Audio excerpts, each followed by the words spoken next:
Syekh Subagir merupakan salah seorang wali yang memiliki karomah atau kekuatan untuk melawan makhluk gaib. Syekh Subagir adalah ulama yang ditugaskan oleh Sultan Muhammad I untuk meruqyah Pulau Jawa pada tahun 1413 silam. Sejak zaman dahulu, Pulau Jawa terkenal dengan daerah yang banyak dihuni oleh dedemit, sehingga tidak sedikit orang wajib meninggalkan pulau ini. Karena hal itu yang membuat Sultan Muhammad I memerintahkan 9 ulamanya. Salah satunya diantaranya yaitu Syekh Subagir, yang menjabat sebagai ketua rombongan untuk mensiarkan agama Islam di Pulau Jawa. Sosok Syekh Subagir hadir sebagai jalan untuk membuka Pulau Jawa dari sejumlah jin serta makhluk gaib. Banyak cerita yang beredar di masyarakat bahwa Syekh Subagir saat sedang meruqyah Pulau Jawa harus melawan Sabdo Palon atau biasa dikenal Eyang Ismoyo Jati terlebih dahulu.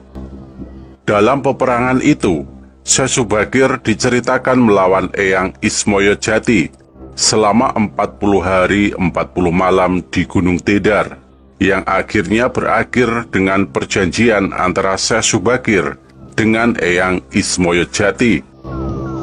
Pada periode pertama para wali yang datang ke Tanah Jawa, dari 9 wali tersebut, nama Syekh Subagirlah yang membuat penasaran, karena namanya tidak menggambarkan identitas nama Timur Tengah. Subagir, sebuah nama yang lebih fasih dengan identitas Jawa. Apakah suatu kebetulan atau nama yang disamarkan?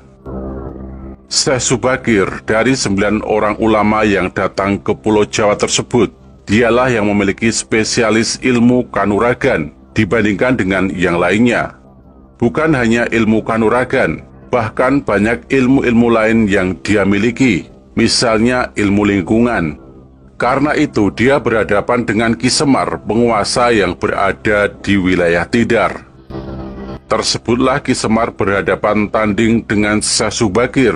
Meski Syekh Subagir awalnya kalah, namun pada tanding kali keduanya, perlawanan dimenangkan oleh Syekh Subagir.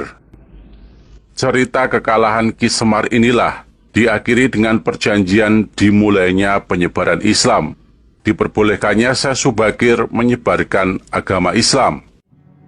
Kembali ke nama Subagir, mari kita bahas lewat otak-atik gaduh. Subagir yang memiliki nama Maulana Muhammad Al-Bagir, ternyata dalam wujudnya manusia Subagir yang memiliki ilmu kanuragan. Karena Subagir adalah manusia yang selalu dan banyak berzikir, tak henti-hentinya berzikir.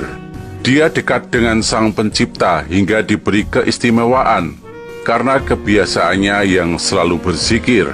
Ya Subagir adalah kata perintah untuk manusia agar banyak berzikir. Cerita tentang Syekh Subagir dengan Sabdo Palon lahir dari serat yang sangat terkenal, yaitu Serat Darmo Gandul. Serat Darmo Gandul adalah suatu karya sastra Jawa baru berbentuk puisi tembang Majapahit yang menceritakan jatuhnya Majapahit karena serbuan tentara Demak yang dibantu oleh Wali Songo. Darmo Gandul ditulis oleh Ki Kalamwadi dengan waktu penulisan pada hari Sabtu Legi 23 Ruah tahun 1830 Jawa atau Sangkalawuk Guneng Ngestinata, sama dengan tanggal 16 Desember tahun 1900. Sebagian ada yang berpendapat bahwa pengarang sesungguhnya adalah Ronggo Warsito dengan nama samaran Kalamwadi, yang dalam bahasa Jawa dapat pula berarti kabar yang dirahasiakan, yang artinya wadi. Karya ini ditulis dalam bentuk dialog yang terjadi di antara Ki Kalamwadi dan muridnya Darmo Gandul. Namun teori itu mudah terbantah, karena Ronggo Warsito telah meninggal 29 tahun sebelumnya. Sampai saat ini penulisnya masih perlu diteliti identitas sebenarnya. Dialog diawali dari pertanyaan Darmo Gandul kepada gurunya mengenai kapan terjadinya perubahan agama di Jawa.